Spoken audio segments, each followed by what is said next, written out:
Yo, everybody! Welcome back to Double D Vintage Baseball Cards. I know this is live, totally spur of the moment live. I was gonna do a video, got home from work, and then Mike and Chris were talking, and I was like, I'm gonna have a drink and just relax and do a video. And then I was like, you know what? I haven't talked to anyone in a long time in the hobby, so I'm hoping we get some chat going in here. I think this is working. Let me see. How do I get the chat? Let's see. So yeah, I have a set of cards here. I have a list, like 10 most beautiful cards that I can dive into too, but I'd like to talk about some other things too, I'm sure. First, this isn't going to work if I can't see your comments. So I'm trying to figure out why I can't see. I want to get rid of this thing. I don't care about this layout. I just want to see comments. I just want to close. Oh, here we go. Comments. Yeah.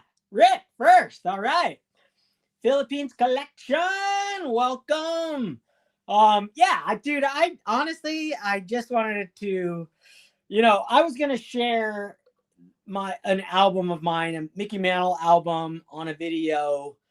It's a modern collection that I've been working on for more than 2 years. I was gonna do a video about that, but then I just I just want to get on there and like I said, I'm gonna just share some beautiful cards and talk to hobby. Brent, what up? If you guys anything you want to see or me to talk about, just put it in the comments. Otherwise, I like this live because I can just talk about anything, and it's not an hour-long video you guys have to sit through. You don't have to be here if you don't want. I appreciate you guys turning up, and just seeing my friends in the comments is just epic.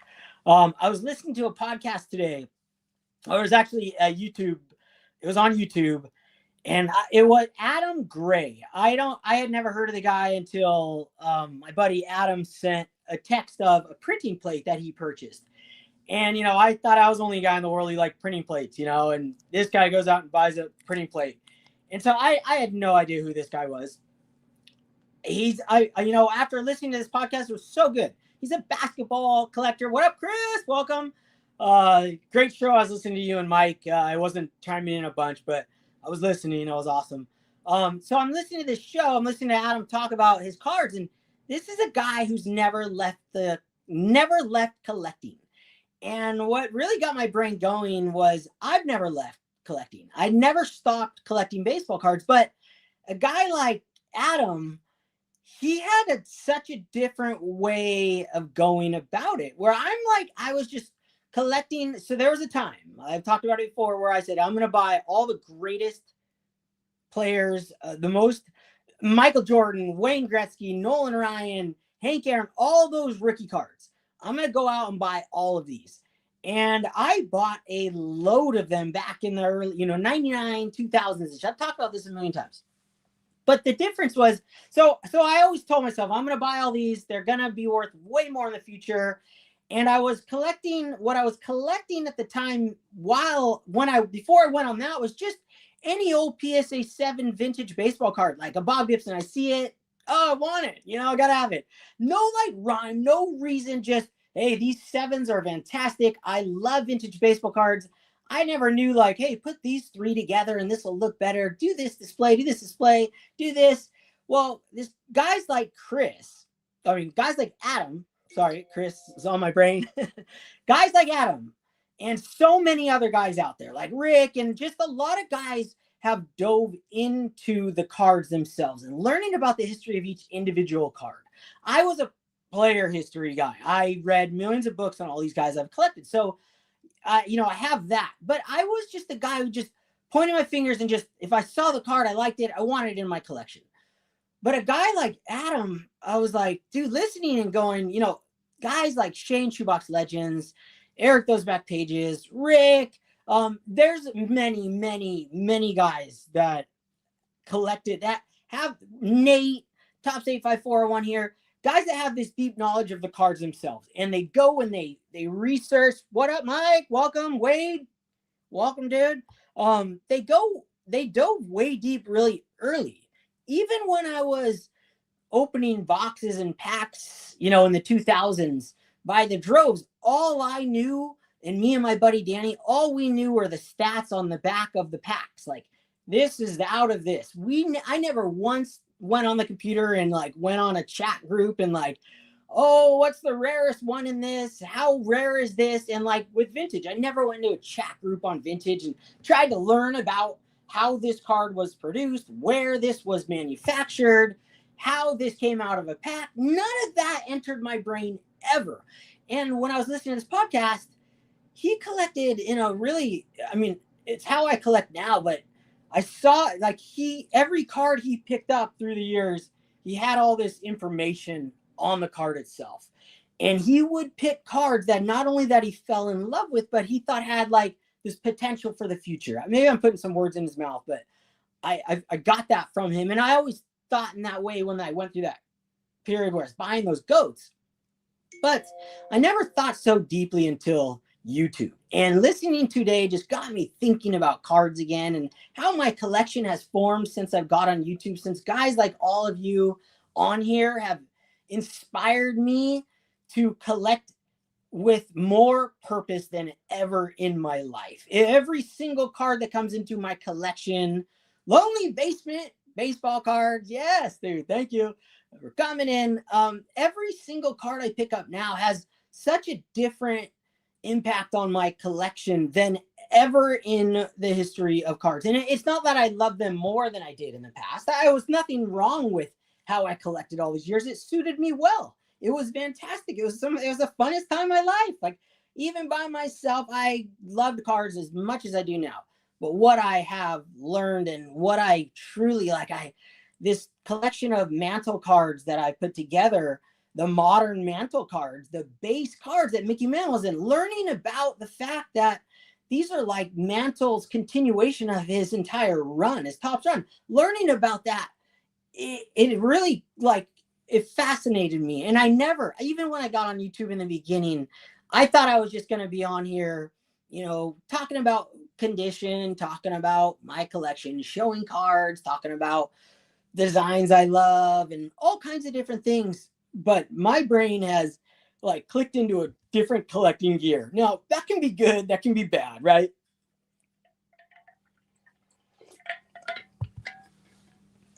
Sometimes sometimes you can think too much, right? Sometimes you just buy the stinking card. You love the card, buy the card. But I did that for 30 years. That's what I did, And so now is like a new phase in my collecting life. And it all started with the centering thing and really focusing on one thing. Before, I was focusing on the card and being, hey, sharp corners, be a 7. I just saw the card. I would see it. I want it. I buy it. And I just accumulation. And there ain't nothing wrong with that. But gosh, man, my collection now, every card I point to, every card I look at has this like impact that is so much greater in my collection, and it has this place. And when I buy a card, listening to that podcast today, I've always said this since day one. For me, it's always a marriage. When I buy a card, not only do I want the card, thank you guys, Trees and Cardboard, James Gilliam, Vanilla Thugger, thank you. You can buy right player, wrong card. Yeah, absolutely, you can do that. So that's what I've learned. Like, it's not what I've learned. I've always wanted to buy a card that's going to be worth more in the future. But now the way I think about it, I went through buying all these vintage baseball cards, all the 7s, and went through that phase. And I had that in my brain. Like, oh, these are sharp. These are like out of a package. I love them. Beautiful. They're going to be worth more in the future. But now I take it a step further. And I'm trying to really choose these collections that can not only just like, I feel like what I collected in the past has just gone up naturally over time. There wasn't an individual card that just went through the moon or did some, just no one was collecting this and all of a sudden it took off. No, mine was like everyone collected these and just happened to be that these cards just slowly gone up in value, which is fantastic. I am now focusing so much more on those cards, especially with the modern guys and things like that. Things that I truly believe will be highly sought after, like those 90s parallels of the past. And they're not 90s prices, you know, they're $25, $50 cards that I would love to see become worth 300 one day, or my $300 cards be worth 1,000 one day, or hit the lottery on certain aspects of my collection within my collection in each card. So I'm getting a kick out of doing that. I don't know if you guys have, you know, I know a lot of guys, they just collect, they just love collecting. Doesn't matter, just bring it on. There's nothing wrong with that. I just have these feelings a lot over the last couple of years, and really been pounding in my brain on certain things. And also me acquiring those top 55 cards before I die. That list, you know, I want to get them way before I'm dead. You know, I want to fast forward that as fast as I possibly can without dinging my collection. And that's the key, because I haven't turned my back on what I truly love. You know, I love them, but it's like the way to build my collection in the perfect form for me is gain the most value in the future and also have the greatest enjoyable collection for me in the present. So all the way through, I can just really enjoy every card so much. I mean, I want to say so much more than the past, is that I feel like it is that way for me now, but I love the cards just as much in the past. But, you know, I'm living the present, going deep here, you know, but it's hard to get in that past brain to, do I love them more then, or do I love them more now, or does this card mean more than it did in the past? You know, who knows? I just love cards all the time, you know, but I never thought I'd be so deeply emotionally, like, diving into these collections like this, trying to find the perfect card for this perfect player, as was stated earlier, and finding the perfect card in that set. I'm just like, gosh, this hobby's just exciting and fun. It's insane. Let me get to some of these comments. I'm neglecting the comments. Yeah, there we go. Absolutely let me start posting these things, you know. Sorry about that, guys. I'll get, you know, as I go through these lives, I remember how to do them, you know. Absolutely, he gets more excited than I do quite a bit, and I've been known to get pretty. Yo, you guys must be talking about me. I don't know. Maybe you're talking about me. All right, let's see. Brent, Dave, Keith, does me or does Dylan make you feel? And let's see. Oh, here we go. This is what you're talking about, Chris. Brent, Dave, Keith, Mike. Is it just me, or does Dylan just make you feel better when he talks? Ah, thanks, Chris. That means a lot to me. I appreciate that. Chris, another guy I've been collecting forever. Like, I mean, Chris, did you ever think in a million years you'd have other friends who are just talking like crap like this? Like, dude, like, look at this Ernie Banks, you know, 1958 MVP card. One of the most beautiful Ernie Banks cards on the planet. Do you ever think you'd have other friends that like thought the same way as you? Like, I didn't even know this world existed. You know, I didn't know half the cards that I see existed. I didn't even know what war was before I got on YouTube. I started reading those books, you know, once someone brought up war and they're talking war. Now I love it, you know. Hall of Fame? What's the Hall of Fame? I don't even know what that was before. I never once, not a single time in my whole life, looked at the Hall of Fame list. You could strike me dead right now. Never once did I look at the Hall of Fame list before I got on YouTube. I never crossed my mind. Now that stuff crossed my mind. The war thing, I'm like, dude. And how I look at it is maybe I'm way behind the times on everything. You know, maybe I'm so far behind. But you know what? If I'm this far behind and I've been doing this long, never stop collecting, there's way more people out there like me than we realize, or we think that. I know that. And so if we can just get ahead of them, that's my brain, like get ahead of that crowd that isn't connected into the community and having these conversations and thoughts about cards and what card is going to be the future and what to go after now, like the lower grade, like beautiful eye appeal cards. Like, you know, I have so much knowledge in this community of ours. It's fantastic. It just baffles my brain. It's so exciting as a collector who is solo, just cruising, to learn so much more about my collection and the way to collect cards that isn't a change. It's just beautiful. It's magical. All right, let's get to some more of this. These comments. Just exclusively collect cards of steroid users. Dude, come on, man. Steroids. I know, Carla. I think you feel the same way. All the steroid guys, they cheated. Get out, cheated. You know, growing up, if you cheat, Chris, you made a great point. I mean, everyone's always thought it. You cheat in class, you cheat in school, you don't deserve to pass the class. You don't deserve the grade. You cheat on your resume, you don't deserve that job you got. You can go a million different ways. Do not let the steroid guys in. Oh, there's already some in. Well, you're allowed to make some mistakes and then just don't continue making those mistakes. Stop it now. You buy the wrong card. You don't have to continue that collection and just like finish it. No, stop it there. Fix the mistake. You don't need to cut it off. You could just leave them there. Just like the guys that are made the Hall of Fame, let them be in. They cheated the system. They made it. They got past that deadline. But now, don't let them in. That's it. I'm sure they're going to let them in. But to me, it's like, just because one guy is in, just because you let one card in your collection that wasn't supposed to be there, doesn't mean you have to let the whole rest of them come in. You don't want to finish the set if you don't want to. If you're halfway through and you get bored of them, you can stop it there and keep those cards and enjoy them and remember that. And like before I got on YouTube, I had a whole set of 1975 Topps MVP. I still have a whole set. I was missing one card for like years and years. I had no idea. I got on YouTube. I'm like, I should check and make sure I finished that set. I hadn't even finished it.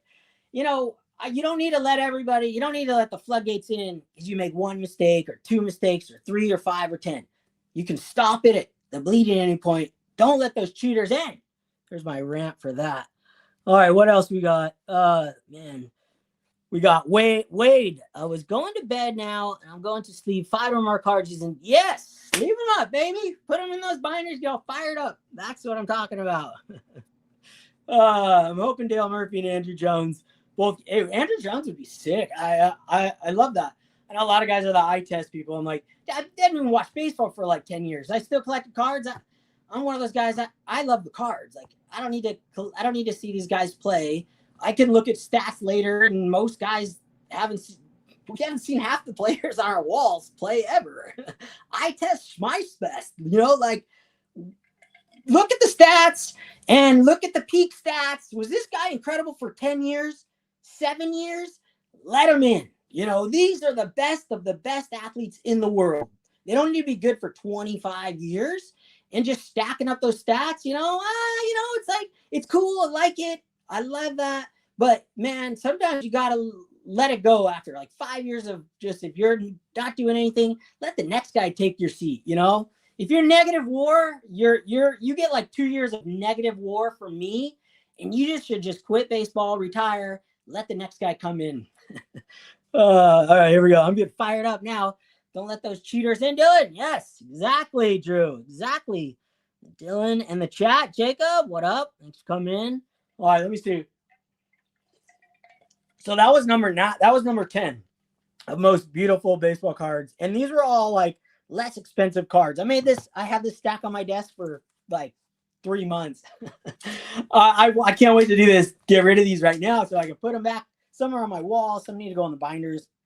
Man, that Ernie Banks. What a cherry baseball card. Dylan has the only channel where I have to set my playback speed to I heard that somewhere else before. I don't know, man. I can't help it. If you know me in the flesh, I'm not much different, if I cruise too. Like I can be mellow, I can be slow. Like, look at this. Number 9 on the list. Dave Parker rookie card. The most perfect Pirates baseball card you've ever seen in your whole life. Like everyone calls out the Clemente and 71, 72, Johannes Wagner. This to me is the greatest Pirates baseball card in the history of baseball cards. Dave Parker. I'm biased because I had this card, Dave Parker rookie card in my collection since I was a kid. I have it graded here. Actually, I have it somewhere right here. Oh yeah, here it is. Oh, sick. Oh, I got it. This is my original one from when I was a kid. And I always remember this because it was always so far miscut. And even when I was a kid, I was like, man, that thing is messed up. But the thing had sharp corners and it has a wax stain on the back. But Dave Parker rookie card is like, this was meant for a Pirates card. And for Dave Parker and for all you Hall of Fame buffs out there, you know, having him make the Hall of Fame, unbelievable. Quick side note, you know, I love condition of cards, and the grade can suck it. It's awesome. I've always said grading's the greatest thing to ever happen to baseball cards. I would not collect cards today if it wasn't for grading. You know what I would have on my wall? I'd have a museum like I do with all my toys right here. And I don't collect these toys anymore. These are my toys I played with. That's what my baseball card museum would consist of. Baseball cards, yes, and my baseball card report. I'd have all that stuff still displayed. But I would, graded cards to me saved the hobby. For guys, you know, as kids, I felt like I was getting ripped off at every corner. I thought there was no one selling me a proper baseball card at the proper price. And what grading did, as soon as it happened, as soon as I sent my first cards in to get graded, when I got that 63 Bob Gibson graded in the 90s, 63 Fleer I had my whole life, you know, since I was either 10 or 12. I got it for Christmas from my aunt and uncle. He has the whole set. I sent that card and came back at 7. That moment to me was, I was on. I had already still been collecting all the way through, but the vintage cards I was buying were like from dollar bins and cheaper cards, like, you know, ungraded Dave Parkers and, you know, other cards. But once the 7s popped in, once I got that card back in a 7, I thought it looked like a 10. I said, that's it. That's what I want. And it opened the whole world of baseball cards again to me. All those vintage cards to me were affordable, and I felt like I wasn't going to rip off. So for me, grading is spectacular. It made this hobby what it is today, in my opinion. Now, is it perfect? No, but we can make it perfect with ourselves. Who cares what they're doing? If they're grading harder, grading tougher, old slabs suck, new slabs are better. That doesn't mean anything. It's all just noise. For us collectors and for a person like me, you know, oh, look at the card, don't look at the grade. You know, who cares about that saying? Who cares about that too? You can collect all ways and it still works. But grading fits in that system however you want it to fit in. For me, it fits in where, hey, I want to collect the lowest grade possible and the greatest eye appeal. This looks better than any 9s I've ever seen. Incredible. Not a single print dot out, alignment, centered, unbelievable. And I hunted for a long time, and I had 2 that were dead centered. I mean, there's plenty. It's 74. They printed a million of these, right? That's the thing. For me, the scarcity has always been, look at the, you know, not always, recently for the centering, look at the card. So for me, grading, it is there to help us. It is there to help us collectors deem how we want to collect our cards. If you want to collect high grades of that and go after the pop report, because there's only 100 9s and there's probably 1,000 9s, and then there's, you know, 2 10s. If you want to go about that way, fantastic. This card next to yours is going to look just like yours. And to me, get this for $30 or $20. That's why I love grading. Before, the guy at the card show would have charged me, if this was $30, he would have charged me $30 if it looked like this. He'd have charged me $30 if it was that PSA 10 in quotes. He would have charged me $30 if it was a PSA 4 that had, you know, 4s look like 4s are beautiful. You know, I wouldn't have, it was like, what am I going to do? And if they're off-centered and sharp, those were the old 10s. So to me, grading is part of the hobby and always will be, and it's important. To me, I've said it 3 years ago. It's a great equalizer, man. You can come into the hobby tomorrow and you can buy baseball cards and not feel like you're getting ripped off. Before I get to the next most beautiful card, we get to these chats in here. All right, Not Pro, PSA 10. Vanilla Thugger, PSA 10. Poppy said lower graded cards are no good. Man, see, yeah, lower grade cards are horrible. Don't collect them. I would only go high grade. If you're an investor, just buy high grade. Yeah, only buy high grade. Nothing grinds my gear more than somebody saying high grades are the only way to invest in cards. Not that you're saying that, Vanilla Thugger. I just brought me up. I would not be collecting cards today if not for One Touch. There we go. See, Mark? Yeah, I mean, that's totally cool. I'm cool with it. Like, there's so many guys in this hobby that were, buying raw cards the whole time, not caring, and they're rewarded for it. And then they probably have tens sitting in their One Touches and in their penny sleeves, and in their binders. Absolutely. But I wasn't comfortable back then. I wasn't comfortable. So for me, myself, grading was the greatest thing that ever happened. All right, let's see what else we got going on. Drew, we're talking about how to milk a cow. Yes, that's coming up. Oh, what up, Orlando? Yeah, dude. How many kabooms need to be made before we all have a dozen? Yeah, dude. To me, it's like if you're a sheep, dude, you're gonna go astray. Like dude, no, actually we need to go astray. Don't be a sheep. You need to go astray. You need to get off that sheep path. Like, to me, if they're saying kaboomies are the future of the hobby, to me that's just silly. It just doesn't. They're not even good looking. Any of those, like, they're case hits. Case hits? Are you serious?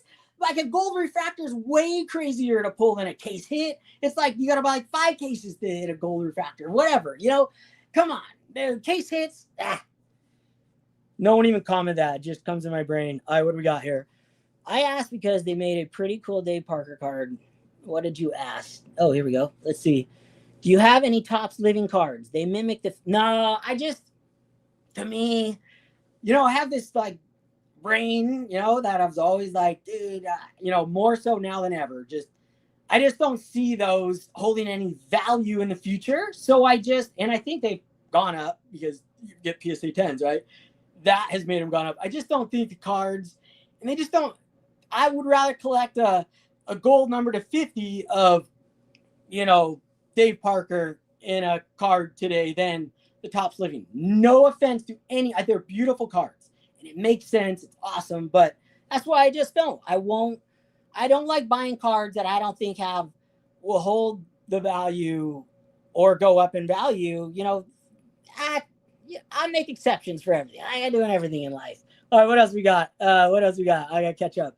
Sold so many of my high grade cards that weren't centered. Yeah, Orlando, man, watching you do that, I saw so many people get fired up after you're doing that.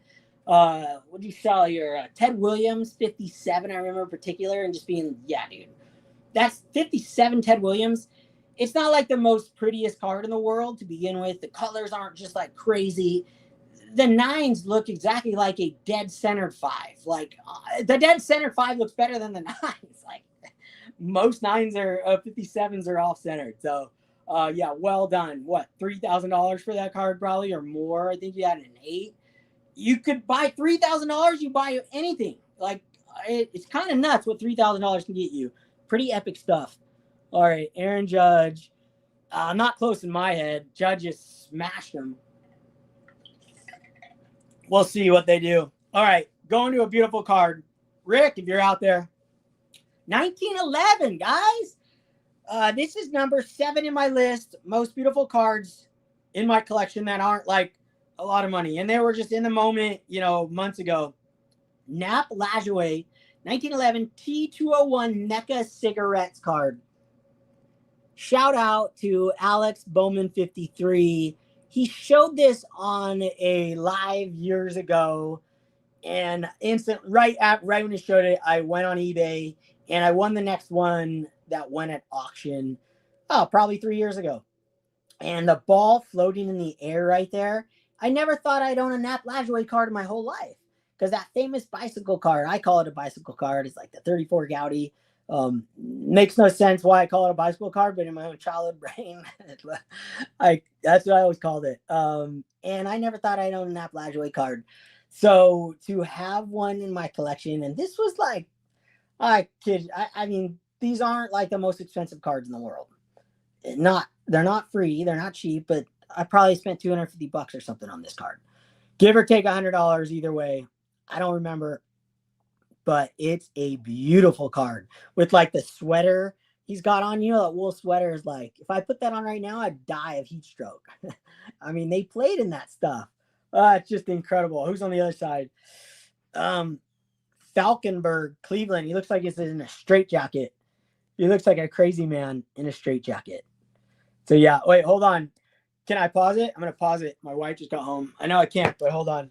Sticking my head through.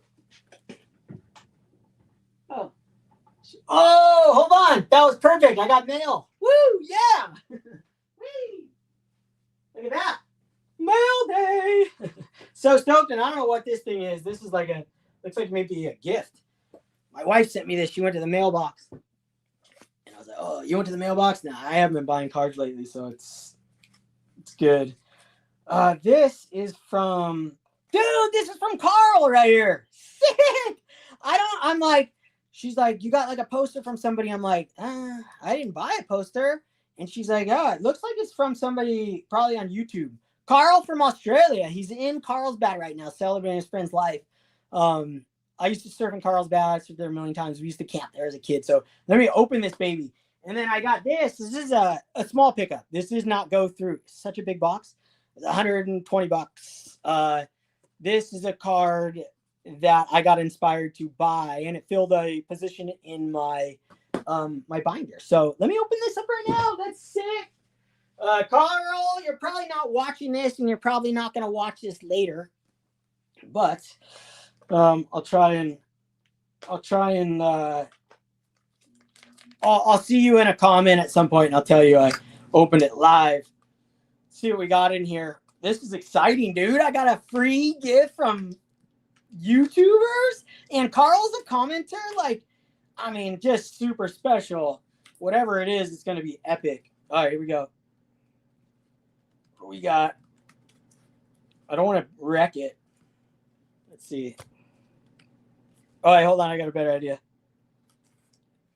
Hugo! What up, bruh? You! Oh, what else we got? Now I have a red and yeah, dude, Orlando, you got a red and green Cobb from probably like 2 cards, right? Maybe in one, maybe that one Ted Williams. Like, what is gonna go up in value in the future more? I mean, dude, the Ted Williams card that in a pop in the pop world 8, which there's plenty of them anyways, or a Ted or a Ty Cobb. Like, come on. Pretty obvious to me. The time to buy those 8s has long gone and passed. If you're buying them now, oh, here we go. There's a better end. There's a note right here. If you're buying them now, to me, that's playing with fire. All right, I like playing with fire. You know, it's kind of fun, but not that fun when it has to do with money. All right, here we go. Dude, this is crazy. What could this be? What could it be? All right, here we go.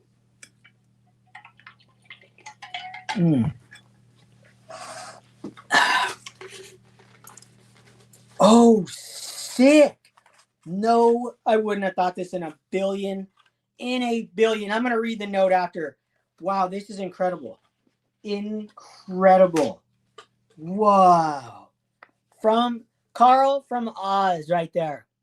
Vintage collector. Oh, I'll cover up his address. Shoot. Sorry. Well, you put it on a card. Look, you guys. This is the WSL poster from Bells Beach. Longboard classic. Now, my wife was a professional longboarder, so that is pretty sick. But Bells Beach, oh my gosh, that is all time. Dude, that's spectacular. That is sick right there. Wow.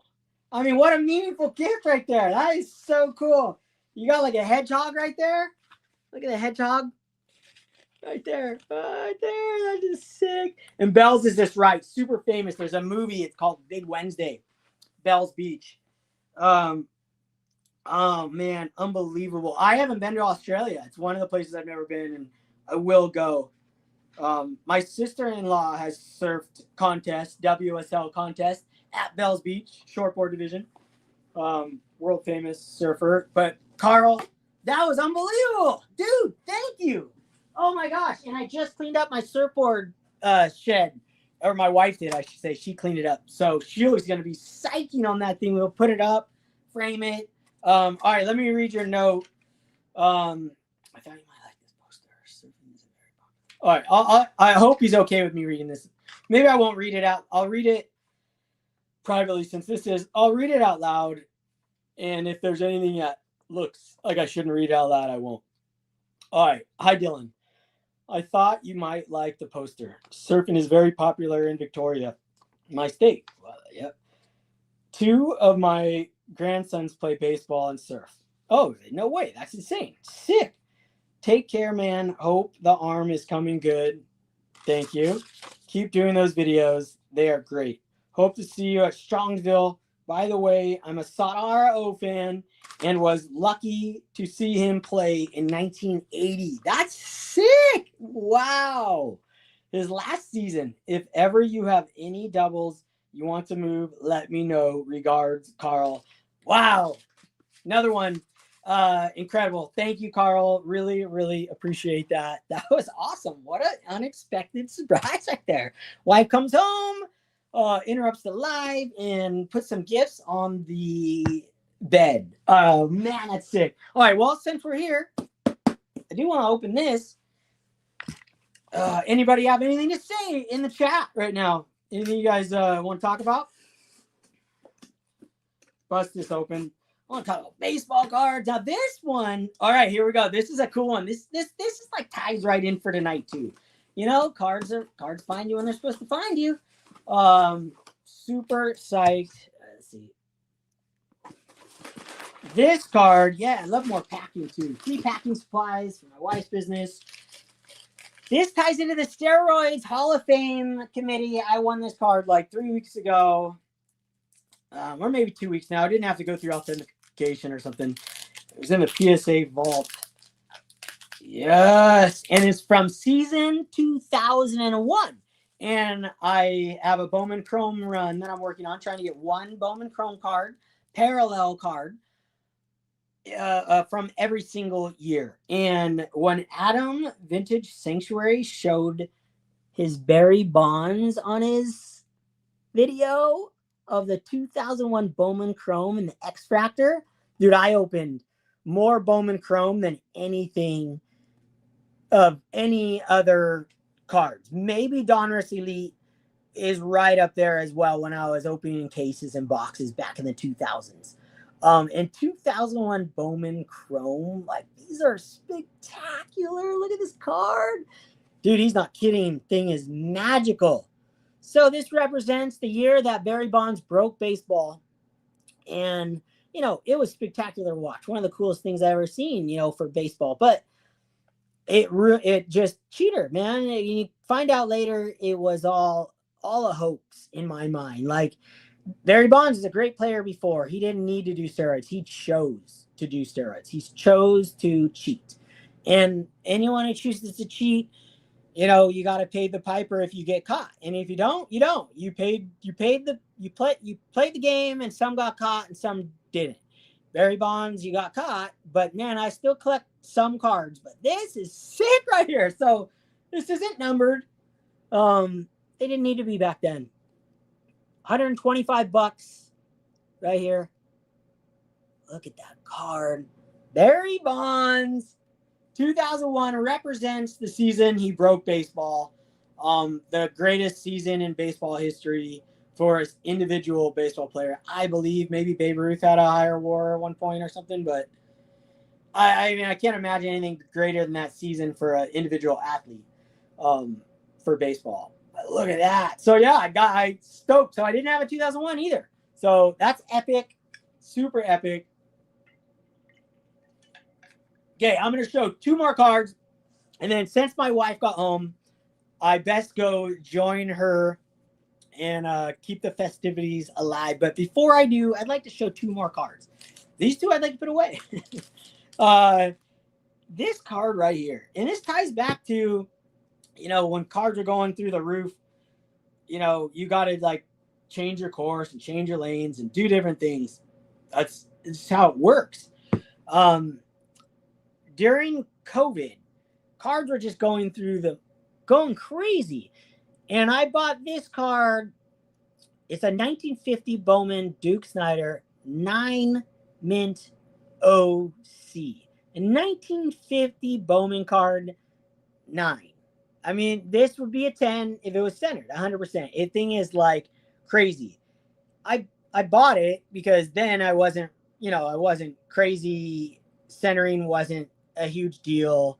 I was just into going against, all these other cards were shooting up. And so I was like, man, nobody likes the OC label still. So I was buying the OC card still. Normally I was doing top to bottom, but this one just struck me in the moment. And I did remember looking up comps for this one when I bought it, which I never do. I don't do it anymore. I used to do it way more than I do now. This comps weren't that, back then I would just look up the last like 3 months or whatever. And on PWCC, you can look up way past that back in the day too. And this one it sold for like $600 or something in the past. And I put a bid at like 260 or something. And I won this card. So I was like, dude, while all these cards are going through the roof, I had to find another lane. And this is one card that I found. And I think it's truly magical. Even though it's off-centered, it represents pack fresh sharpness and what's still available. Just because it's off-centered, like to me, if you're going to buy an off-centered card, you might as well buy the OC ones, the 8s OCs, because in the 9 OCs, they're cheaper than 5s, they're cheaper than 6s, and they look like pack fresh, insane cards. If you're going to buy off-centered cards, to me, the deal has always been the one with the OC designation. It's still that way to this day. But this card's a treasure in my collection. It's a reminder of what one time I loved, which was super sharp, razor sharp corners. I no longer think these are the best looking cards. Even if this was dead centered, it'd be a 10, I would have sold this thing. I just go buy a 4, right? I would have sold it 100 times over right now if I had this in a 9 without the OC designation. But yeah, just sick, beautiful baseball card. And then we're going to show one more for the road. Yeah, registration focus on Bowman. You're right, Carlisle. And for Tops is simple. Tops is almost all the cards are easy to find with perfect registration. I've been saying this for nothing. I haven't said a million times. Tops registration is super easy to find. Of course, there's weird random cards here that have this or that wrong with it, but for the most part, Bowman. That's a shakier tree. It's not as difficult as some, but some Bowman's very difficult. And 1950 is one of those that you can get the double vision a lot, and just like it's really hard. Plus, they're already small, so like I gotta break out a loop to look at some cards for Bowman because the head's so small to see if it's focused, if my eyes are seeing it right. Yeah, you're right, Carlisle. So it is tougher. Those Bowman ones. Registration, and I just bought one, dude. I should pull it out. Oh, I bought a big Bowman card completely with a label like this, with a label like the OC label. Monster. I'm gonna share it another time when I go down this rabbit hole again. Maybe I'll do another live and do something like that. All right, what else we got here? What'd you say? Dylan's an OG collector. Yeah, I'm an OG collector, no doubt about it. 100%. Sweet Duke, never seen a 50 Bowman with such a bright white border. Yeah, things cherry. I'd like to share it in up close video again, just so I can look at it in bed. Last card, maybe last card of the night, but 1992 Upper Deck Heroes, Ted Williams autograph pack pull. Dude, if I would have pulled this when I was a kid, just call me cooked. I'm done. End it. It's over. That was the greatest pull in the history of the world when I was a kid. Better than anything I could have ever imagined if I pulled this Ted Williams when I was a kid. I mean, and to me, when I was a kid, this card was a $500 card when I was a kid. I think in the Beckett, it was still $500. I bought this card for $400. Fast forward, a couple of years ago, I bought this for $400. To me, it's like, dude, that's what I want right there. I love grading because back to grading. An EX6 with a 10 auto? An EX6? I mean, come on, give me a break. That's crazy. I look at this card and I go, even, I'd have to crack it out of the slab to try and find that it's worth a 6. Break out the loop and see what they said was a 6. That's beautiful to me. That's why grading has made this so awesome, because I can buy this card for the same price as I could when I was a kid, which is spectacular. A lot of the vintage cards are the same way. You can buy them cheaper now than you could when we were kids, especially Ted Williams. The guy's like the cheapest player to value ratio in the hobby, in my opinion, for all of his cards, all the above. Ted Williams, the greatest hitter who ever lived. Pure hitter. Greatest hitter who ever lived, in my opinion. Unbelievable. The guy, I mean, he's legendary, because to me, I didn't even know he was alive when I was alive, because my mom gave me all these black and whites when I was a kid out of my room forever. I didn't even know he was alive. Like I said, even when I was a kid, I collected by myself with my friends, but we didn't talk to old vintage collectors. The Baseball Cards Plus by my house, he never talked to me about vintage cards. I would go in the vintage boxes, but he never broke things down and like taught me anything. Nothing. It's on my own. All the card shows at the mall on my own. My dad would come. My dad had nothing to do with baseball cards. He didn't care one bit. He'd take me, walk around me. He didn't know anything about him, didn't care about him. To this day, he doesn't care about him. It was me and the cards. That's it. So I love it. I love grading, because like I can now buy cards today. I bought a 1954 Ted Williams in a PSA 3 or 2. I would have spent the same amount, $260. I spent $260 25 years ago for that card. 35 years ago for that card, guaranteed. Because I would have thought, well, that thing looks really nice. There's no creases. There's no wrinkles. That thing's cherry. Oh, wow. I love it. Back to grading talk. Oh, I love it. Oh, man. Dude, you guys are the best. I love these lives. I like doing solo lives too. I hit up Blue Rock, but he wasn't available. I want to stay on. This drink's full. I'm just going to go on to the next card here. Just another beautiful card. So my wife's not like banging on the door or nothing. I think she's over there cruising. Next card. This card's sick right here. You could easily say this is the greatest solo rookie card in the history of rookie cards. 1969 Topps Reggie Jackson rookie card. When I was a kid, this was a monster, behemoth card. You never were going to own this card as a kid. You can buy this card for $100 to $250, and it can look like this. Thanks to grading. Thank you, graders. Thanks for being strict. Thanks for screwing things up all the time. Thanks for being too strict sometimes and not strict other times. Thank you that it's not AI, that every card is X. No, the market, we are learning. Not the market, us humans, we are learning. Us collectors are taking the power back and realizing all these years that number, it was important to a point, but the hobby changes. Oh my, look at this beautiful baseball card. Look at the colors. Oh, Reggie Jackson rookie card. If you're looking for one, it's all about the colors, man. It's all about the colors on this one. You can get a washed out one. Centering's just near impossible. So if you see a centering one with good colors, just buy it. Forget comps. Buy it at all costs.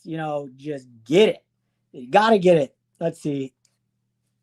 When I was a kid, those were in packs. Dude, that's so crazy, Scott. That's insane. These were in packs. Look at the back on this thing. The backs are sicko. Pepino, man, taught me, though, not that I didn't say sick for years, but sicko. Totally stole that from Caesar. All the words we steal from each other are the best. Like inspirational words, not words of wisdom or anything, but just like words like that. Dude, I love it when someone says a card's cherry. I'm like, yeah, that thing is cherry, bro. That thing's so cherry. Super cherry. Holy smokes, that thing's sick. Oh, we're going to a Sawyer RO since Carl was on here and he saw Sawyer RO play Oh my gosh, in 1980, and I got a Sarajevo card in the countdown. Who was it the other day? Like a month ago, I was watching a video. Oh, Reverend Steve? Reverend Steve. I believe it was Reverend Steve. It could have been Ross Loves Cards too. One or the other. Put this in their top card they wanted. And to me, it is just an absolute spectacular card. Look at the sun behind Sadar. The all-time professional home run king. All-time professional baseball home run king. This is the 1975 Manco JCM 165 Rocket Robot. Rocket Robot because the back has a guy in a rocket suit and he's a robot. That's pretty sick. I love that they name them off in the backs. I love it. It's awesome. Some I'm learning. I'm going so deep in these Japanese cards. I have some insane pickups too, sitting on my desk over the past 3 months. Look at that card right there. Oh boy, that is beautiful. Woo! Hey, hey, hey. You gotta have this card. It's super inexpensive. There's enough of them. They're not nearly as printed as Topps, but there's plenty of them right now. Get them while you can, because O's going to the moon, baby. Japanese baseball cards, vintage Japanese baseball cards are going to the moon. I'm pumping them to the moon, then I'm selling them to everybody. You know I'm not doing that. Oh, man, this card's sick, too. Let me see these. What do we got here? That's why Dylan grades for when he drops it. Yeah, dude. Let me talk about something that'll throw some people into a whirlwind. Oh man, there ain't nothing wrong with collecting raw cards. Collect all the raw cards you want. I could never touch a raw baseball card again, and I'm fine with it. I do not care. I do grade my own cards, so I'm touching raw cards all the time. It doesn't give me this great pleasure or this great joy. Yeah, I'll smell it. Yeah, I like smelling them. That's cool. But you know what? I can pop out the ones in my own slabs anytime if I really want to touch it to smell it. And I'm grading them and touching them on the way in there. For all you guys who really want to touch your cards, I care less if I touch my cards. Holding this baseball card in my hand in this plastic slab is what I've been doing for a long time. And that's what I love. It's protected. It's safe. I know it's in there. That's what I really love about. That's why I've always told you guys, I love the shake and bake. I love knowing there's a baseball card inside my slab. I just love that sound. That's why I've always loved that sound. I love it. There's a baseball card in there. I've always had my cards in plastic. I mean, have we all not? You put them in a 9 sleeve. Sorry. It's almost exactly the same as having a card graded, except it doesn't have the information on the top. It's in plastic. I never understood the whole thing. I don't need to touch it. I don't care. It means just as much to me never touching the card. And for all you guys who love touching the card, that's cool for you. That's awesome. I can never touch a card again, and I'm still going to love my card just as much. It's great. And this Jackie Robinson printing plate I picked up this last 2 weeks ago for less than $100 blew my socks off. Never come up. Ever, ever, ever. You just don't see Topps Jackie Robinson printing plates. They don't. There's one up there. Guy wants 500. That's it. And when they pop up, man, somebody asks less than $100. I'm like, what? Buy it now, research later. When it looks like this. God, that's sick. Whew, I wasn't going to show that. Woo wee. All right. Raw cards, awesome. Not for me. I mean, they're for me. I have them. They're great. But I just don't see the argument. The argument to me that you need to touch and feel your cards is irrelevant to me. I just don't. It means nothing to me to touch and feel my cards. I'm touching and feeling this Mickey Mantle 1969 Topps card right now. I'm feeling it in my beautiful hands. I'm looking at it through the screen. This card is ridiculous. Yeah, buy now, research later, Rob. That's the quote. That's not the quote of the year. That's the advice of the decade, man. Buy now, research later. That's how you got to do it. Buy now, research later. Oh, look at that. Beautiful baseball card. 69 Mantle. There ain't nothing like holding the Mickey Mantle card in your hand. Yeah, I'm holding it in my hand, all you guys. And you know, if you want to hold yours raw, be my guest. I'm gonna hold it in plastic. Always have, always will. I just love that thing. It wasn't even playing in 69. But Topps loves Mickey Mantle. Mickey Mantle made Topps baseball cards. You know, as much as the designs, as much as everything else, Mickey Mantle made Topps. And Topps rewarded Mickey Mantle in the future. And that's the collection I was going to share in a solo video, was my incredible modern Mickey Mantle collection. Number 7. Man, I just love learning about the cards themselves, and that collection that I formed is just, it's just crazy. Oh, gotta share this card. Well, this was number 1. All right, we're going to might as well finish the countdown. This is number 2. Second most beautiful card in my collection. That isn't worth a whole loads of money. Let me read what you guys got here. Let me read what you guys are cooking here. Nothing like scratching off first base and writing center field on your own Mickey Mantle card. Dude, that's awesome. Yeah, it's insane. I mean, when I was a kid, I loved touching cards too, man. I had them in rubber bands in cigar box. That's how I first started. Cigar box, rubber bands, stacks. 87, 88 came around. That's when they started coming out with the penny sleeves that are all yellow now and everything else. Since then, everything's been in plastic, so I'm okay with it. Dude, this thing's gonna run out of batteries. I better share these cards. Do you think Topps would have bought Bowman if they didn't have Mantle locked up? Do you think Topps would have bought Bowman if they didn't have Mantle locked up?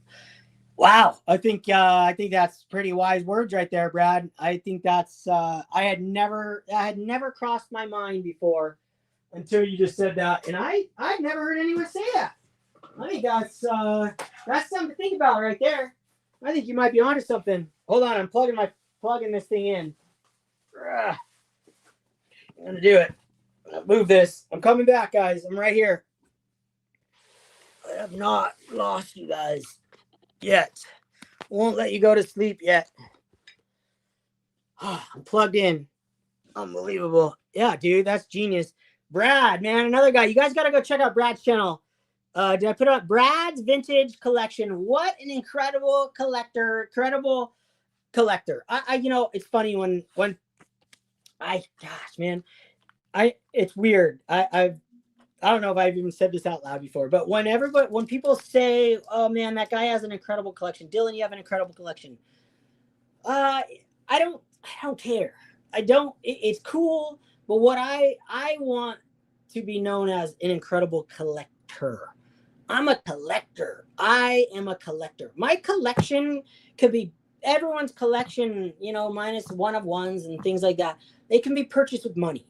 So collections don't mean a lot to me. Other people's collections don't mean a lot to me. So when everyone's like, I love this guy, I like watching his channel because he has a great collection. I don't care if you have a great collection.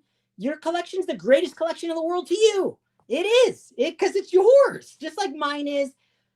So Brad, when I almost said you have an incredible collection because it's yours, but you have a very valuable collection. I'll put those words. You have a very valuable collection, a great eye for cards, beautiful stuff, beautiful. But I respect you, Brad, as a collector. I love how you collect. I love watching people how they collect. I don't care. When they're showing cards, it's about the story of the cards and how they've achieved it and how it goes in their collection. I love the collector. That's what I want to say. I'm gonna do like the new term should be, I love this guy because of he's a great collector. Even if someone's only collected for a year, 5 years, or 10 years. Brad's gonna collect him forever, not gotten out of it. Go sub up Brad. Oh, so fun. I like watching your videos. They're really fun to watch. You're showing cards that I like to see. Dylan should make a shirt that says that on it. All right, hold on. I'm getting caught up. Bought 2 GBK cards and stuck them in a yellow loader. I want a shirt saying Sicky Mantle. Chris, we need to connect at a show. Thanks, Dylan. Appreciate the kind word. You got it, Brad. I mean it. Okay. Number 9, most beautiful baseball cards in my collection that isn't worth $1 million. 1956 Topps. Uh-oh, my wife just popped in. I hear her. Lauren, how much longer can I have? I'm live right now. In here? Oh, okay, perfect. So I can go continue on? Oh, I just got the green light, guys. You guys are stuck with me. Whee! 1956 Topps Ted Williams. Look at this stunner. There was a time before I went on the selling on my off-center cards that I had 4 of these. I completed a binder page of these. All in 5s and above, all different SGC, a couple PSAs. I kept one that I thought just looked, I had 2 that looked super cherry. I didn't know how to choose. I kept the one at the rough cut edges on the top. I thought one, just it for whatever reason is the one I kept. Doesn't have the diamond cut. Is it dead centered? No, but it's beautiful, and it's a reminder of my collection and how I collected in the past. And yeah, I had a whole binder page of 56 Ted Williams. I only have 1 now. And recently, Greg Midlife shared he was selling a 3, and I reached out right away before the video was over. I go, dude, you still have that Ted Williams? Because I'll buy another one if I see one dead nut centered. Because this thing's not with all the bells and whistles. Then I would buy it. Look at the back on these 56 are insane. Shout out Drew, clean cheap shots, back lover. Ew, look at those backs on these cards. 56. Oh man, I actually used to think this was my favorite Ted Williams card ever. And then my buddy Adam, Splendid Sports, pointed out that it looks like he's hitting a foul ball. I never thought of that. Just ruin the card. Ruin that card for me. But yeah, it's still beautiful. That one's on my wall. Was on my wall. Took it straight down. Yeah, yo, you like 56, Drew? Really? Man. Yeah, everybody loves the rough cuts now, especially with all the trimming and all that. Last card. Oh, this is sick right here. Woo! You know, you know.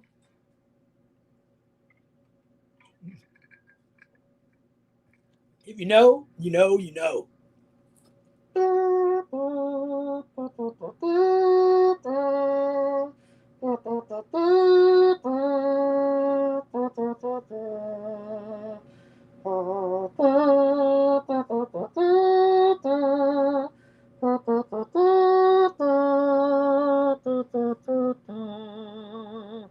1975 Topps Robin Yount rookie, the most beautiful, greatest baseball card ever created by mankind.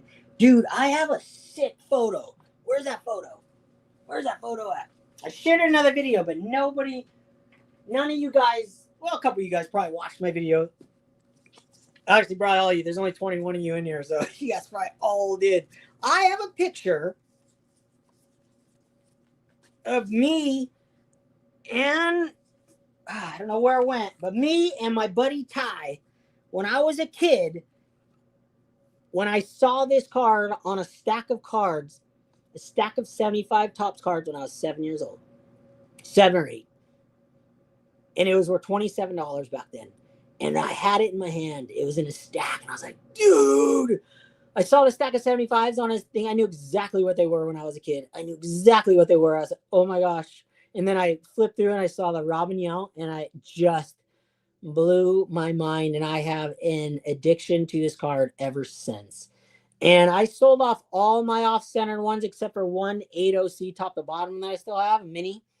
I sold off all the other ones. And at one point I had over 40 of these, all graded in 7s and 8s. I sold all of them off, and I still buy them to this day. I don't have as many. I think I have like 12 now, are dead centered. Perfect registration. Perfect. No print dots or print lines or anything. I know this card like the back of my hand. So I choose copies that look like 10s. And I have a decent amount. I have one mini that looks like an absolute 10. It looks unbelievable. I think it's a 5 or a 6, or oh, it's a 6.5 or something. But this Robin Yount card, number one greatest card in the whole world. This is exactly it. This is a newer cert number, an 8. This is way better looking than a PSA 8 that I sold not that long ago. Way better. Like, it's not even remotely close. The corners are better. The color's better. Everything about it is better than the 8 that I had. And I sold it for $400. So to me, it was just like, dude, this was like, I'd say this was $40.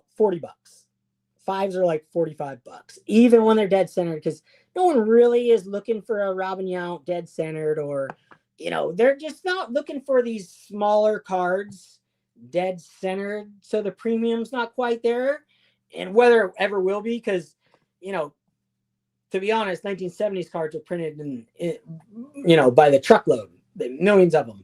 So it's not like there's not a lot of centered ones. But still, you're talking 1 out of 100 is probably centered, if that. I would say, if that, dead center, 1 out of 100.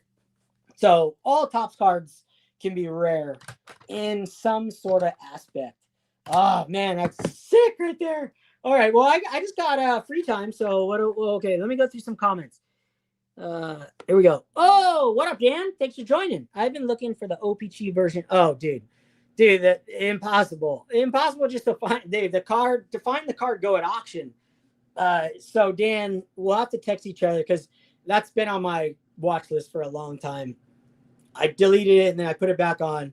If I ever find one, I know you're an OPG fan. I'm not an OPG fan. I understand the rarity and the scarcity. I think that's awesome. It's epic. It's a great. I think it's wise. I think it's a good move. I love the American card, but I want that one in every version I can get. Right? Absolutely. So if I find it centered, whoever texts each other first gets dibs. You got a deal, Dan? Put it in the chat. If we both send the link, whoever sends the link first gets dibs on that card. I have other friends who we do the same thing. Whoever sends the link first gets dibs.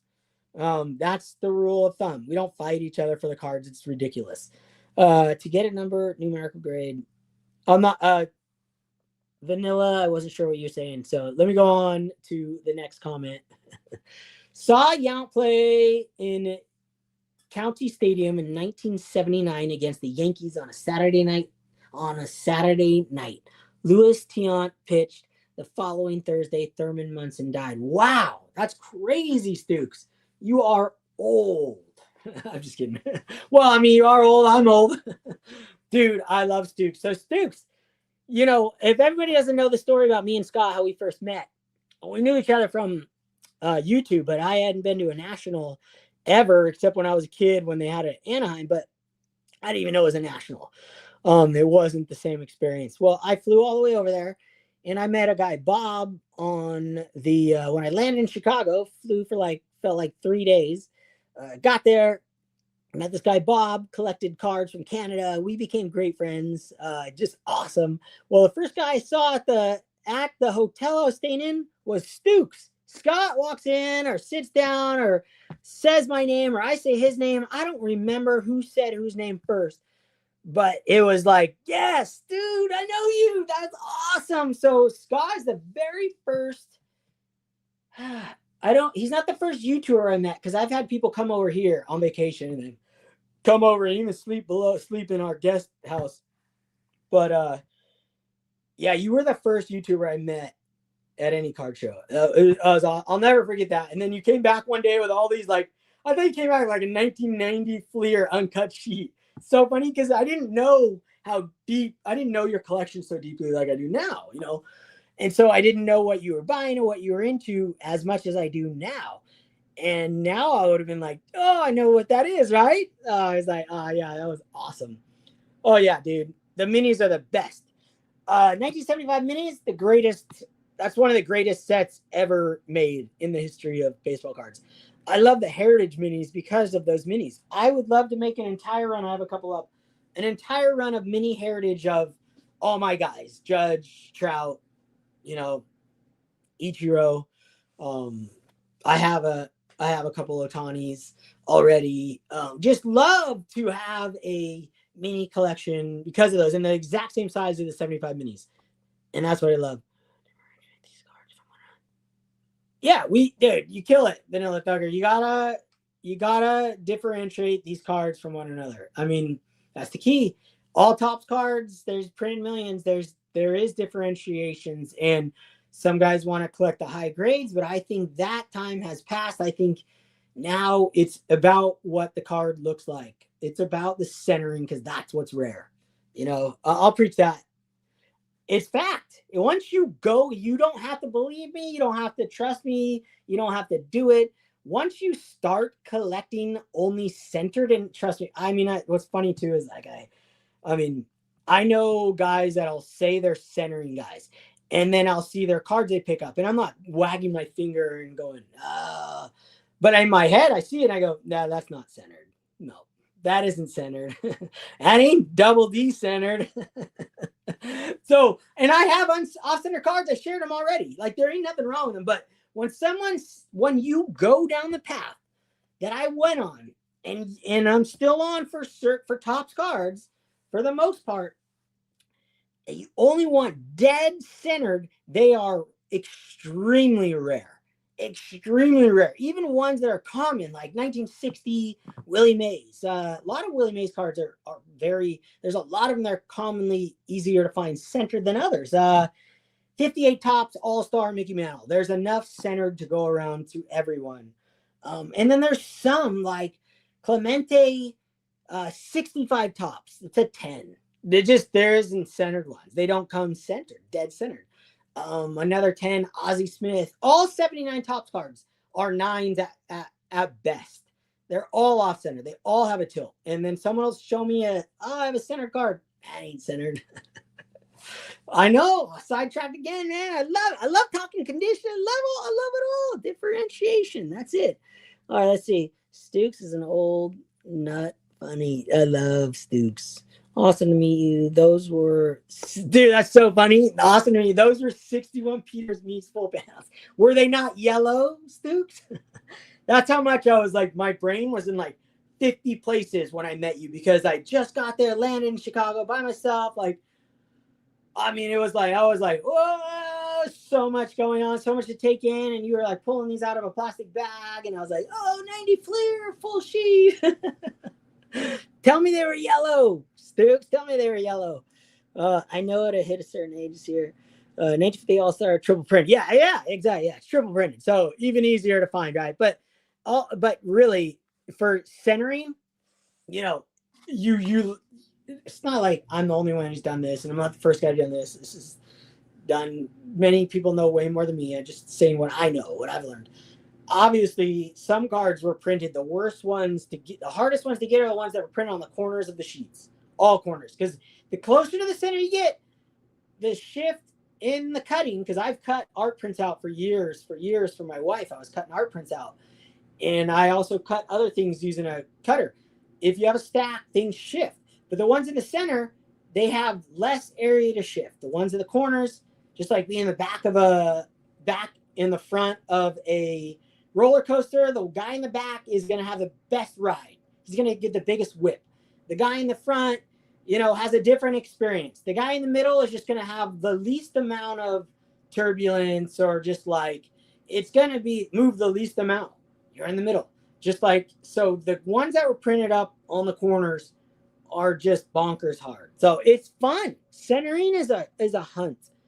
Yellow, like my picture to the left. Yeah, exactly. Yeah, not quite like banana yellow, but yeah, they're yellow like this. I mean, look, Dan, the 1979 Tops Winfield, even harder to find centered than Smith. I don't think it's any harder. I've never seen a dead centered Ozzie Smith card in my entire life. Find me one, send it to me. I dare you. Never seen it. So I've probably never seen a Winfield card either dead centered. They do not exist. They all have a slant. You're giving on one border on the Ozzie Smith. When you have a centered one, you're giving somewhere. You just are. PSA 10s I don't know if I've ever seen a PSA 10, but nines, never seen a center one. I have a six. I have two sixes, and they both are dead centered Ozzie Smith cards. Best you'll ever see centered wise. One to me has a little better eye appeal because it's centered in a certain way over another certain way, but you have to give no matter what. My experience only, of course, but I did look at millions of those cards. Well, not millions, but felt like millions. Card guys I've checked out the Winfield in my sets. One Aussie is pretty centered and the other is OC. Yeah, pretty centered. Pretty centered is I'm like, pretty centered gets you a discount. Like if you're a pretty centered guy, dude, stick with it because centered cards for the bigger stuff, they don't get you the discount. All right, let me continue on this. Continuing on sharing cards. I got a cool card right here. So you guys know I was I still am. I'm just like goes back to the talk that I was having earlier about trying to really be picky with my collecting ways. I don't have unlimited money and I don't want to sell what I have. I have cards that I can still sell and I slowly sell. And I look at my cards as a whole. One card isn't just one card. It goes with a bunch of others. It completes the entire collection. Without one card, the other card doesn't make sense. And so this card right here, man, it's just sick. So this 1960 Jintan Gum, Shigeru Musaharu, he was a Hall of Fame World War II prisoner of war by the Russians. He was a Hall of Famer. And this guy, when I did the research, after I purchased the card, buy the card, do the research later. You like the card, you like the set, buy the card, man. I look up comps all day long, if you brand new to the hobby. But otherwise, if you like the card, buy the card. Who cares about $10 or $5 today or $20 tomorrow? Lunch costs $25 now. This card is probably $10. This guy right here was a prisoner of war in World War II of the Russians. He taught the Russians how to play baseball. I mean, is that sick right there? Introduced his captors to baseball. Where did I learn all that great information? Wikipedia. Super easy. I bought the card, did a lot of research, looked up his Wikipedia. That's all I need to do. I'm not going to read a book on him because there won't be any in English. But that's just awesome facts, right? Put it on the slab, put it on the label. The more you know, the reading rainbow.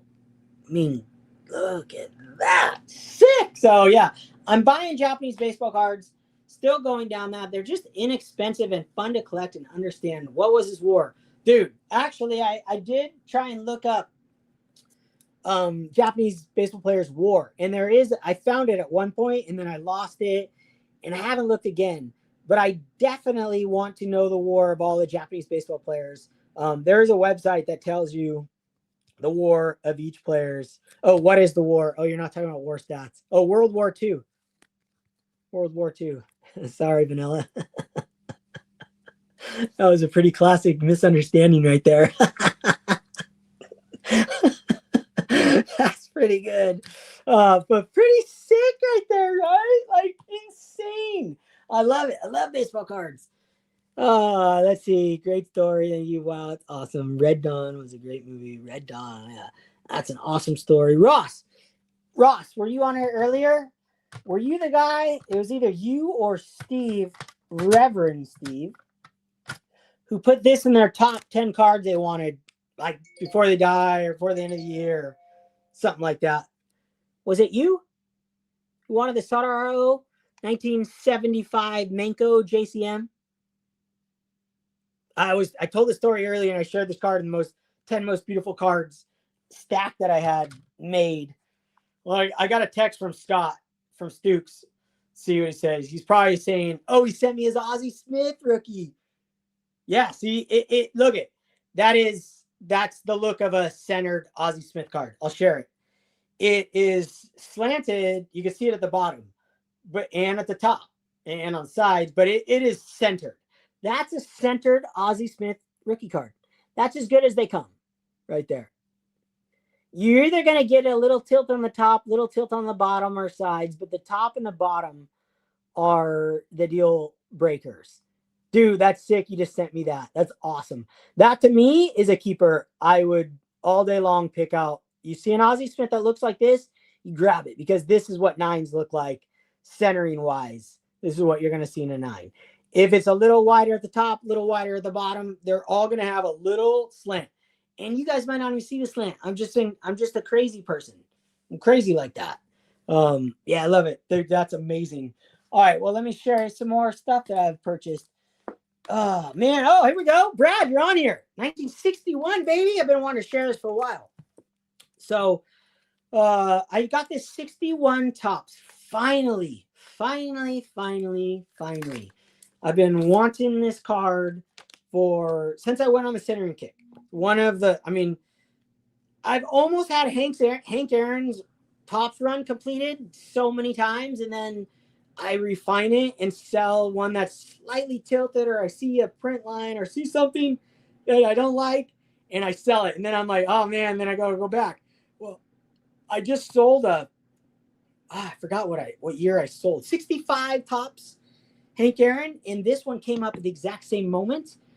And this card is an impossible one to find centered. As most 61s are very tough. Centered is, some are dead centered, different than centered. This is a, what did I give this, an 89 on my centering scale, and I say 90 looks dead centered when you first look at it. So I think everyone out there, your 20 people out there watching, are going to think this is dead center when you first look at it. Beautiful. 1961 Tops. Hank Aaron.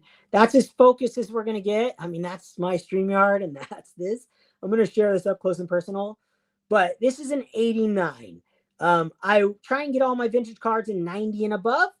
But for some cards like this, when it pops up and it's at the right, like this was at an auction, didn't have to go to authentication. So it was like $200 or something. I won this at auction. PSA 4.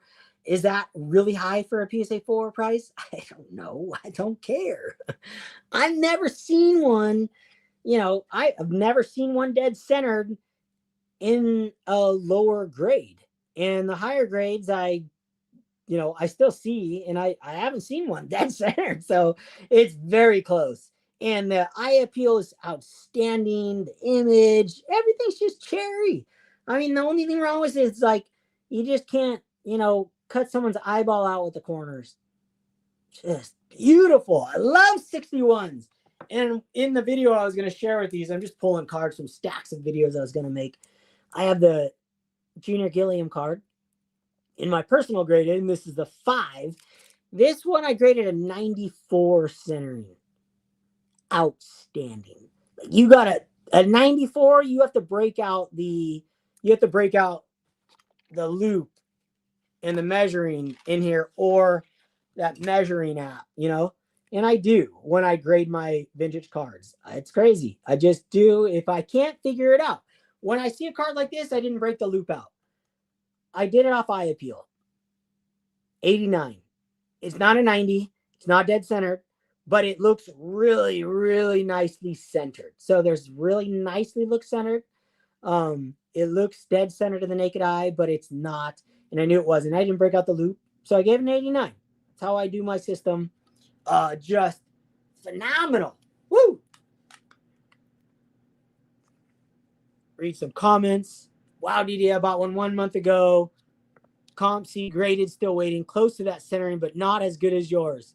Who knows? It might be. I have to see it, dude. Jeremy, you got to share your cards, man. You got to get on. You got to do videos. I've always appreciated you in the comments and leaving comments on my videos, man. It means a lot. I would love to see your collection. I love it. And so if you're new at YouTube, man, there's like us guys who I've only been on it for like 4 years now almost. I like watching new guys' videos and how they collect. I love watching them. So you'll grow quickly right out of the gates, and people will love to watch your videos. And it's not about that or anything, but you have eyeballs on them. You'll have people commenting, and that's fun. It gives you an enjoyment. And, I like to see how other people collect. And guys, especially guys that have been commenting for so long, Freaking sick. Uh, Sorry about that, Brad. I can't remember. I saw yours. I do believe I saw yours, and I do believe mine is better centered. Yours is sharper. Yours definitely is sharper. Like, you know, yours is definitely worth more than mine. Definitely worth more than mine. Yeah, he has some insane cards. Yeah. Yeah, I know, Jeremy. It's all right. You know, even if you do like Shoebox Legends, man, only you don't have to share. I'm okay with him modeling. As long as your words are coming out behind the scene, Mookie Chilson, like, dude, I'll watch ham videos. I like ham videos better than I like seeing someone's face. Way better because I can see a card like this in great detail in 4K. This you guys can barely see the card. They all look like tens, right? This looks like a 10. I could put a 10 next to you, you wouldn't have a clue the difference. In a HD, when I show my cards 4K, when they're on a 62-inch screen, you can see every single flaw. And I love that. I love that about looking at people's videos.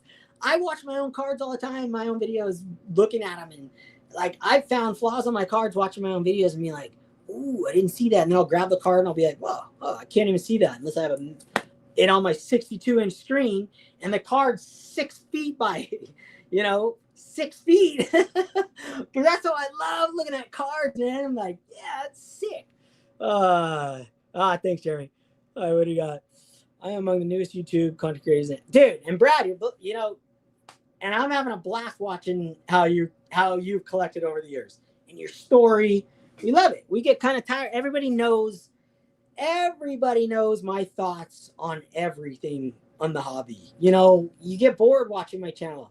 I'm going to say, I change my opinions for sure, but pretty much everybody knows I'm a centering guy. Everybody knows I love Robin Yount, 1975 Topps card. Everybody knows I love Mickey Mantle, Ted Williams. Everybody knows what cards I own. If you've been watching me for a while, when a new person comes on, it's like, yeah, what's this guy about? What's he collect? What's his opinions? And I don't care, Brad, you've been collecting forever, so I really attached to that. You've been in it. When SGC you've been in as long as me, never got out. Buying those high grade cards, you were buying one step above me. I was sevens, occasional eights. You were not, you were eights, occasional nines. It's super sick. And to see how I'm like, Brad, like, you got to do what you want with your collection. But if I had your collection, man, I would be like picking the ones that are worth the most that you could find in a lower grade, and I'd be like, that's $5,000. You have some monster cards. You could buy crazy cards, and those are crazy cards. So don't do what I just, when I look at people's collections, I think like this. I go, oh man, if I had that, oh, this is what I would do. I'd make this move. I'd keep that card. That's sick. Oh, I'd do this. Because I like to just like hypothetically, that's how we learn, right? I love that. So don't listen to me, Brad. Your collections could go up forever. But man, the prices have gone crazy, and you did it right, man. I've been saying it for years. The guys who bought the higher grades 10 years ago and 20 years ago and 30 years ago were highly rewarded for their efforts. All right, what do we got here? Dylan, you are never boring, brother. Oh, thanks, Mike. Appreciate it. Yeah. See, others love it. So sick. It's great watching new collections pop up like Brad and others in the chat. Exactly. It's awesome. Yeah, Jayhawker, Ross, go check out their channels. I love listening to them. Dude, those two guys are putting out opinions. Now, Brad, you got to do some more opinion videos. Those are the ones you want to get some numbers clicked up. Dude, Mike stepped in it, on his own he didn't say anything wrong. He just said things. And then then you learn quick. Like I still say things, and I go, shoot, man, you lose sleep. And you're like, even if you didn't say anything mean or bad, you just feel weird things. So, you don't need to do opinion videos, but man, they're so fun, super fun. Ross, he's always talking about stories and telling about his day at the card show and family. I love that. Super epic with the cards to go along. Oh, here we go. I'm looking for you. I know you did mention something, my nines, but won't do it until find the right one to. Yeah, dude, Brad, that's the hardest part about selling. For me, the hardest part was selling these sevens that I had. and like going, I want the card back though. And like I held on to the ones that I didn't want to get rid of until I found other copies. Or I finally said, you know what? I will find another one, and I just unleashed it. But it's tough, especially since you have full collections. Like your 61's complete. So for you to just sell one and not have it, it feels like you're never gonna find that card again. Like you blew it. You sold it, you'll never get it back again. Rest assuredly, I say to you, you will receive that card again. And you could sell before you find another one. And I only say this because when the fire's hot, you know, put your marshmallow in and cook it.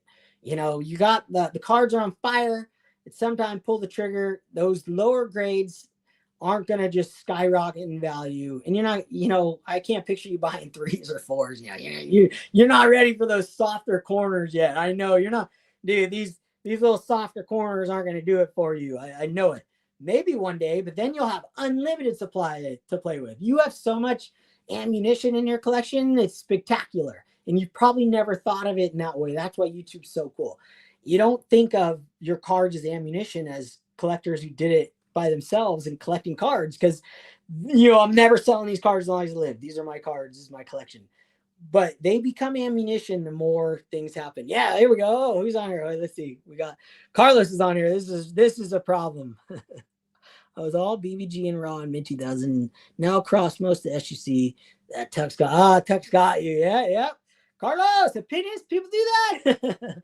Love it, dude. Love the opinions. Now, look, I made a video the other day. Like, man, there's things I just don't care about. I just don't. I mean, dude, I don't care about PSA. I don't care about SGC.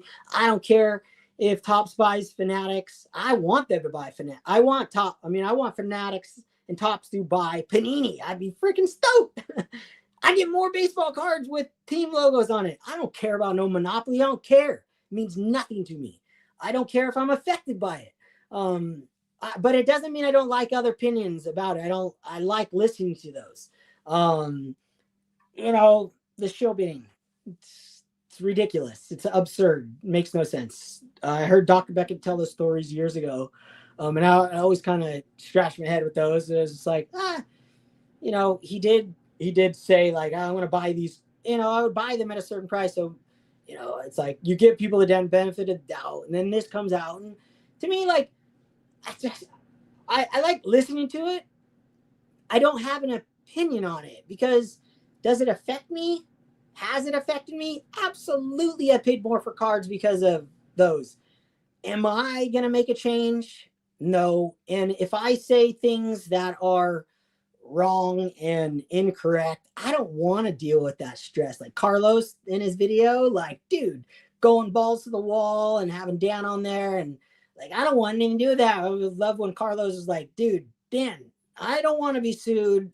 Don't sign me up for this. This is all me. Just like whatever you said to protect yourself. That would be like me. Like, dude, like, yeah, I'm like, I like that other people are like policing the hobby. I'm not a policeman. I don't care. Like, it's like, all right, that's cool. Like, I mean, it's not cool. It's disgusting. It shouldn't happen. It's just obvious to me. So it's just like, let everyone talk about it. I get to hear about it. Everyone can put their opinions out there. I can sleep at night. Done with that. I'm not even going to say any more on it. So I can sleep tonight. If anyone hasn't checked out Carlos and Dan's video, oh yeah. Oh, absolutely. It was amazing. Best video there was. Time to hit the hay. All right, Drew. Thanks for hanging out, man. Go feed that cornfield. Later, dude.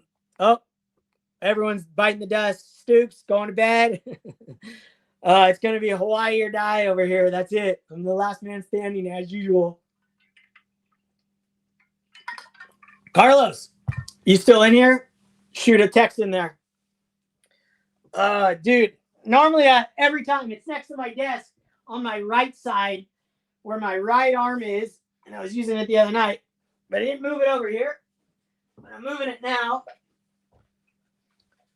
Got your drink coaster, and my drink has been sitting on nothing, so now it's on your face. There you go. I was watching yours a little earlier too, Carlos. But then Mike's thing popped up, and then I just came in the card room and just Whatever. Love it. Carlos, I love listening to you guys talk cards and everything. And I'm still I'm still learning like when you're serious and when you're not. And anyone new coming on, like, oh, I hope they know Carlos. But now you're always good. You always clarify your stuff. All right, what else do I got? All right, I'm gonna open a pack up in case I'm gonna open a pack of Coneheads up. I watched this movie. I grew up on this movie. The card I want to pull. I'm trying to have a collection of movie cards that I pulled from packs themselves, and I've been very lucky. I pulled a Harry and the Hendersons, where Harry does the alarm out the window. First pack ever opened. E.T. I pulled the drunk scene card out of the first pack I ever opened. Like, what? Is that possible? And I pulled the Jaws card. Oh my gosh, I have it right here. Where is that Jaws card? I pulled the Jaws card out of the only Jaws pack I ever opened. The greatest Jaws card of all time. So I'm going to open this pack up, whether you guys are on here or not. I've wanted to do this live anyways.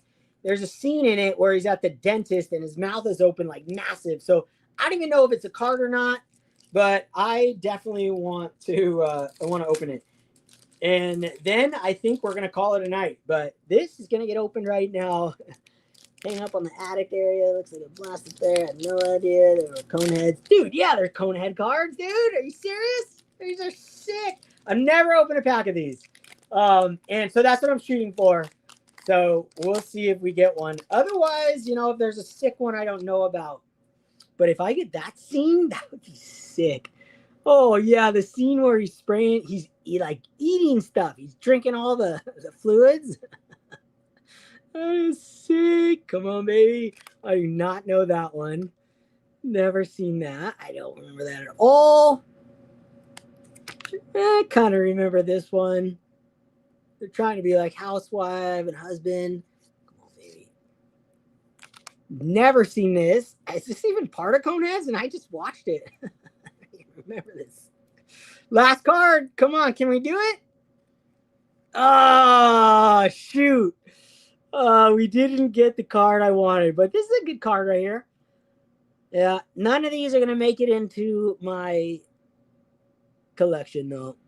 I have one more pack. So one more pack I'm going to open at some point. Oh, man. I don't even know if that card exists. I thought there'd be a sticker in here. Normally, in all those old school ones, there's stickers. Well, that was fun. Dude, that was a blast. I appreciate you guys all joining. Let me just talk nonsense, and then I don't have to record it. You guys have to watch an hour-long video.